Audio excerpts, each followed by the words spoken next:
You can literally do this just video alone, a 1 minute video, 2 minute video, 8 minute, it doesn't matter. You could do it in less than an hour. Uploaded, SEO, done. And then distribution across your social media channels. So that takes about 2.5 hours. One video is 2.5 hours of work for uploading, SEOing, editing, and then distribution across 7 social media platforms. Good night, man. That's just time I don't have. Okay, so then you need to figure out what you do have. So what Facebook, I have been Facebook and YouTube is what, because Facebook is working for you. So let me ask you this: would it be better, instead of having releasing a video weekly during bug season, doing it monthly year round? You're not going to rank. Either way, you need to put out the content so you can. In other words, right now you literally have to become an authority, but you got to put out enough content that also people want to share with their friends. If you put out a roach control video and everybody in an apartment building in Knoxville shares it with their friends, that's what you want. This guy, look at this guy. They're not going to do it. It's too complicated. Mm-hmm. When you show that you got to do baiting and avert and IGR and inspection and monitors and move all this, people are like, let me just call him. So, and reality is you're going to get 10% of the people call you that watch your video locally. 90% are going to attempt it themselves, still fail, and have to call you. I'll have to figure something out, because I'm not where we are opposites. You're a talker. I am not. But you do great stuff. Your stuff is good. Because it's scripted. Everything is scripted. That's why you're taking so long. Yes. But you know this info. Get out of your shell. Get out of your shell. Yeah, you know what? I used to script a lot when I first started, but we're talking even when I started preaching. I would script everything out and bullet pointed and all this. Then I started learning how to just make little notes to myself so I didn't come across as I was scripted. Yeah. So the whole idea is for you to get out of your shell. It's really all up here. It's not, the stuff. I mean, you passed the ACE exam. You memorized it. And my wife says that if I would be perfectly happy in a dark room in a cave by myself for the rest of my life. Because you're a little introverted. Talking to people is rough. Right. So that's why they're scripted. Right. I would not spend utilize the time that you have in getting the content out versus criticizing yourself to death and overproducing it. Yeah. Because it doesn't make it that much better by the overproduction. Remember, people are looking for, nobody's looking for a long intro when they're looking for how to change that alternator on the car. Yeah. I've already recognized that. And see, and the problem with that was, I've got all this audio and video editing background stuff going on. And so if you actually close listen to my intro and outro, there's all kinds of cool stuff going on, and I hate not to share it, but right. I do need to shorten it. Yeah. Sonic branding, it's where it's at. You need to create like something that's memorable, like your flaming, and the way you designed it, that thing is just like really hot. The Phoenix, that thing is branded in your head, dude. Yeah. 5 seconds and that thing is branded. But before I forget, you're talking, you do this podcast, the Pest Geek podcast. What's up with the frogs? What's up with the frog? What's up with the frog? That's got nothing to do with anything. Well, it's all about the branding of what I want to project in my, notice I talk a lot about eco-friendly. Yeah. And about natural and eco-friendly and holistic. Mm-hmm. That's what people associate a tree frog with that. And the whole picture of it is I'm thinking 10 years down the line of where this is going to be. So the frog to me came in like, oh, about eco-friendly and stuff. And I was brainstorming and I said, I'll put a frog with a pair of headphones and talking, because that's going to be the top of my market. Most people that listen to me are somewhere in there where they're trying to be more eco-friendly. I don't have this massive audience of people because I don't talk about spray and pray.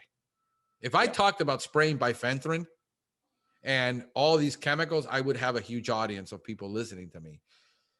But if you understand, if you've ever read the book Tribes, I'd rather have a faithful audience that's growing versus a massive audience that the day I say something that they don't like are going to drop off like flies because I hurt their chemical. Yeah. So I didn't want to go that route. I'm taking the hard road, the road less traveled. I'm like salmon. I swim upstream. I go in opposite direction everybody's going, because it's more important to have that niche audience, even from a marketing perspective, because my numbers are steady versus you look at other people's numbers, they're going to be like this. And when I look at analyze their numbers online, because all their data is viewable, you just got to know how to look at it. Then, you can, so we've got a very stable audience that the numbers are constant every week. The more I produce, it grows, and they still listen to, if I put it out 6 days a week, they'll listen to it 6 days a week. That's my audience. So, but the whole branding thing was that, with tying into Nature Pest, which is my other brand, and being, there. But I would, and then plus, are you sharing your videos on YouTube, on Facebook, or are you uploading them natively? Both. Okay. Yeah. Make sure you upload every single video natively. You get more. I just started doing that. Yeah. More love. You're going to get more love than if you shared it. Remember, Facebook wants you to stay on their platform. Yeah. They don't want you to leave. So if they have to click out, they're not going to give it as much love as if you uploaded a video and it was permanent as a post. So I would upload the videos, and of course you're blogging. I would be looking at blogging and putting your podcast, your videos embedded into that blog, and then backlinking it from YouTube into the blog to there, because that's going to get you some link juice to your blog. Yeah, what I've been doing is and I've got so much to do. I know. Is the blog on my website. There's a video on YouTube with the same content, same subject, and dropping that into that blog on the website as well. Right. And then just change it up just slightly, because you're going to get more content, but figure that, and remember, you don't have to outrank everybody in the world when it comes to that blog. You got to outrank everybody in that area, or, and I bring in traffic from all over the world on my blog. Yeah. But that's by design. We needed to rank nationally and internationally for a lot of the stuff that I'm thinking. Understand that I got a strategy about the future. I mean, we were thinking about franchising. We're still thinking about franchising. If we don't have brand and we don't have recognition, there's no way anybody's going to pay for anything. Yeah. So that's part of the strategy. It's just that everybody thinks we're going to do stuff and we're going to make it in the next 1 to 2 to 3 years. It isn't going to happen. I'm thinking 10 years out, about where we need to be. What is it going to take to be there in the next 10 years? And then what's my competition going to be like at that 10 year? It's going to be harder. So like I said, it's a competitive sport. I have to constantly think about how am I going to outrank my competition constantly. So that's where I would put in. I would set yourself aside. If you can set yourself aside for 1 hour a day and then start working it up to 2 hours a day. See, if you were getting the results from the videos and you were getting the result from the blog, you wouldn't be out in the field because you'd be hiring more people. So it's kind of like that. How do I do a little bit of this, but I program myself for 2 hours a day, cut back on all that, on that production quality, watch how much time you save, and then just talk about, like I just see stuff. Like I'm in that mode now where I'm in content mode. Everything I see is content. Yeah. I was out in a yard and I'm doing a consultation on a lawn and I'm walking around with my camera talking about all the problems I see in the landscape. You don't need to script for that. You don't need to script for, here is how you identify a roach nesting site. And you're shooting that video in the back of that cabin and you see how the little antenna's coming out?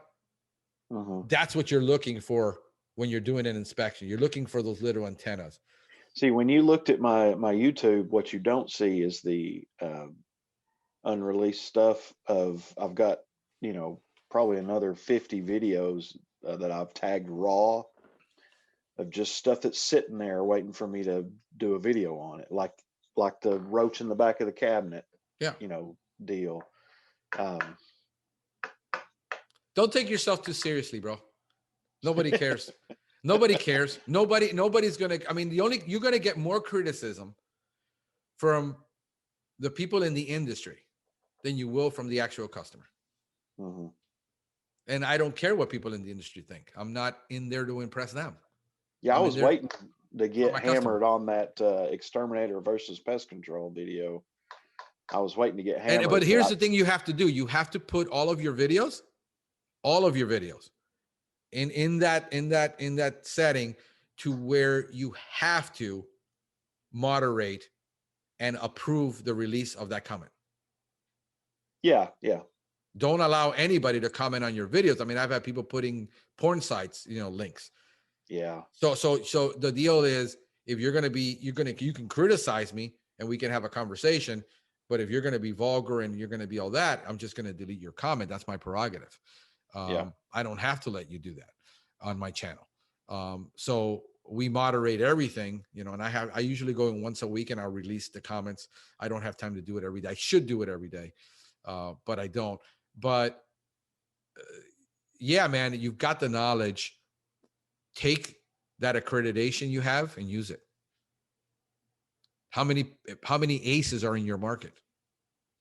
I used to be the only one within 100 miles, and then some jerk up in Knoxville got it. That's good. Compete against him. But he doesn't have a YouTube channel. So now there's, I think there's 5 or 6 now. Right, but they're not on YouTube. No. There you go. And it doesn't matter what everybody does. It's what am I doing? So you want people to see you in a light that says, this guy is intelligent. This guy knows his stuff. This guy I trust. Versus, do I want to get attention? And is the attention really that important? I'd say you play your strengths. I don't care about that. I don't want the attention. Well, you're going to get it either way if you're good. Yeah, I know. So that's you can't I'm not like, so I just stick to what I know. Like I couldn't do a lot of funny stuff because I can't be funny. I just can't be funny on camera for some reason, because my mind is thinking of what I have to say and what I have to communicate. And my brain, look at the size of this head, bro. This thing ain't that big. I mean, I can't do both. And like, I can be spontaneously funny when something funny happens, but I don't know how to be that comical guy. So I don't play that card. Yeah. I can do stuff when I'm in that funny mode if I wanted to and do funny stuff, but I just focus on, like right now, I just took a slide deck. We're making a slide deck, and I've done these before. I did one on houseflies, and I produced 50 housefly facts. Here's the easy content for you. You want scripted. I created 50 slides, okay? I release one of them daily on Facebook. Fact number 1 about houseflies. And this is all entomological stuff. And then I release it, right? So now I release it on Facebook. Then I turn it and I make it into a PowerPoint, and I put it on SlideShare. And I share it. And then I'm going to take each one of those slides now every day and turn it into a 1-minute video, 30-second video, 5-second video. I took 67 Rattus rodent facts about Rattus. You don't think there's 67 facts about Rattus. There's your content. Yeah. Hey, this is Aaron with the tip of the day. But I thought the short videos didn't get love. Everything's gonna get love. You're judging because you don't know what people in the world are into. You see, so you need the national attention because that's going to make your channel rank. You only care about the 1% that's going to call you locally. Yeah. But you got to give it away free to the 99% so you can get the one. Mm-hmm. So what you do is you want scripted, talk about a 1-minute video about one rodent fact a day and start releasing a video every day. So here's what I'm thinking. I'm taking notes is to do some of these shorter form, what I'd previously called uglier videos, more often, and then save the super scripted, overproduced stuff for once a month. Often. Yeah. Get it's more important. Content is king. Consistency and frequency is king. SEOing it right, and like you can take like I'm taking some of my videos now that are like my 1-hour podcast like this, and then I'm chopping them up and putting them on TikTok. 1-minute videos on TikTok from one little. It takes him 1 hour to, a 2-hour video is going to take my tech to go through that video for 2 hours and looking at everything I said and doing editorial work and saying, "Ooh, this is good. Ooh, this is good." See, the thing is, what I love about him is he has no pest knowledge. He's looking at it from a consumer perspective. I would be interested in this. And then he's chopping up the same video that's 1.5 hour long. He's chopping it up into 6 20-minute pieces and making new YouTube videos from it with just that piece of content in it. So you don't need to create a whole ton of content. You just need to repurpose it and learn how to use it. Especially if you have experience editing video, you can say, "Oh, dang, that was good. I can take a 1-minute piece and make a separate YouTube video from this and just rebrand it because that's going to get views, likes, and shares." Mm-hmm. You see, so it's all about understanding the algorithm and then saying, how do I build a strategy about that? And giving away, bro, put out all your free stuff, start releasing it. And then just take the pricing stuff, take stuff that's permanent, start creating stuff for that market, for other markets to get into. But and then sharing daily sharing that material daily on Facebook. Is there a lot of groups in your area for like community groups? Actually, that's a funny you mentioned that, because around the time that I opened, a friend of mine wanted me to help admin a local community group. And I wasn't thinking anything about the business. I was just, going to help him out. And it ended up, I think now we have 20% of the county in this group. And for the longest time, that was my major source for calls. And we allow local, small only businesses to advertise in the group. Right. So that's been huge. That's really. I would focus on education though. That's what most of them are. And I made it a point. I always make it a point in my videos to not be, "Hey, buy my stuff." Right. To just be, "Here's the information. This is what I ran into. This is the truth." I kind of wanted to do focus on the dispelling old wives' tales and things like that. That seemed to often get some people yapping back and forth. Yeah.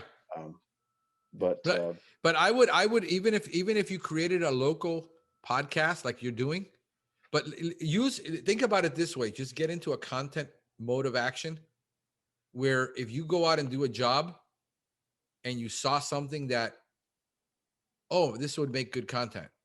Yeah. Then come back and just talk about it on your podcast. Hey, I've got a list of things. See, this is my problem. I don't have the time. I've got this huge list of to-do videos, I've got to do. Chip away at it, but get out of the reason that's holding you back is you're going, oh, but I need to, then I need to get into this production, and that's going to take up all my time, versus, hey, this is what I do. Look, this is my intro. This is how I intro in the field. I'm going to, like, I just did 3 consultations on a site that I'm taking on a new client for lawn and ornamental. Irrigation system was trashed. The lawn is trashed. He wanted to do trees. So I basically do this. Hey, this is Frank the Pest Geek. Check out these palm trees. That's my intro to the show. Yeah. And then I talk about what's going on with that palm tree. And then I'll turn back around and say, hey, I hope you like this video. If you have, do me a favor, give it a thumbs up, subscribe below, and share it with your friends. That's it. Every single video is exactly the same way. Like, my intros are that short, and then I put bumpers on them with the advertising, with my brand. And then recording it and putting that together in a studio takes 5 minutes. I do audio. What are you using? Adobe Premiere? Yeah. All right. I use podcast setting for everything. And then I check out a little denoising.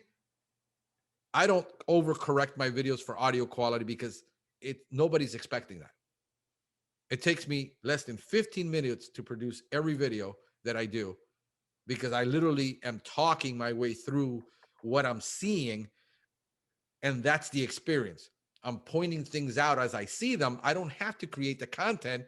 Nature created the content for me. Yeah, that's a nightmare for me. That's like putting me, way out of my wheelhouse, coming from the studio where every little teeny weeny thing is scrutinized. Nobody cares. And I know that. That's just my personality. Yeah, and here we had a national, we had a local show that went international that we were producing. The funny part was when they said, bro, who's your camera people and how many crews you have, they didn't understand that these were 13 and 15-year-olds doing camera work. Yeah. And this show was nominated because we could fix a lot of things in post. Now that I stopped judging everything, because I come from that world too, where, hey, this needs to be, and it needed to be exactly 59. It needed to be at exactly 49 minutes and 39 seconds because they had to put all the advertising. And, I get it. But on YouTube, that overproduction actually turns people off. It's like, what are you trying to prove? It's almost like, I just want the info. Just give me the info. It's like fast food. I just want my fast food now. I don't care what the color of the bag is. I just want it. So yeah, bro, you're going to get a lot more productive getting past all that. And just, like I said it to podcast. I tweak it a little bit. I do a little bit of, if there's no reverb to mess with, and just get that. And I use, here's people are like, bro, how do you get your audio on the phone? Here's how I do it. I cup my phone like this, and the camera's pointing that way, and I'm talking like this, and it's blocking out all the air, and it sounds bassy and everything. That's how I record everything in the field when I'm doing like this. You see me? Because it doesn't matter. It doesn't have to be that great. I got a $69 microphone that I attached to this thing, the Video Mic Me, and has the for wind, and I'm shooting all this stuff. And wind is like, oh, but in the beach I can't shoot because, and how many cigars have you seen me smoke on the beach on a windy day? And you can't hear a darn bit of wind. So yeah, man, it's about getting the content. I would be looking at, if you're looking into getting into other markets, start getting into those groups, start, teaching people. Exclusion. I find when you think about it, it's a 1-minute video that you found a hole in the wall. Hey, you see this hole right here? Look how your finger fits through there. Yep. A rat's going to get through there. Yeah. If you caulk it, you seal it, and you don't even have to show it caulked and sealed. If you just seal this and you fill it up with cement or whatever, and you fix this, you're going to stop a rat from coming into your house. Now think about, you got 50 rat videos like that, micro content, 50 little rat videos about 50 ways rodents got in your house. And you do one for the siding, and you do one for the water spigot, and you do one for the garage, and you do one, and now you have 100 pieces of content that people are watching. And then you make sure you card them and you do all that correctly to another video that, hey, if you like this video, this one's related to it, check this one out. And that's it. That's just, but I'm in content mode all day. I mean, everything to me is content. Everything I look at is content. There's no other way so once you start getting into that mind frame, it just becomes so much easier where you don't judge it anymore. You're like, it's kind of like when you had kids. You have kids? Yeah. Okay. Remember, how many do you have? 2. All right. You remember the first one was like, don't touch that and sterilize everything. And then by the time you got the second one, it was like, the first one, you're like, oh my God, he's made from glass. And then the second one is like, the first one didn't. I forget that. That was too much work. They bounce. That's it. That's how I look at it. It's like, people are like, aren't you afraid you're going to get criticized? I don't care. My skin is very thick. It doesn't bother me at all. And I'm helping more people than the one guy whose miserable life, who, his wife left him, the kid left him, the dog won't even talk to him. And, his life is just miserable. He wants somebody to critique. I can't help that guy.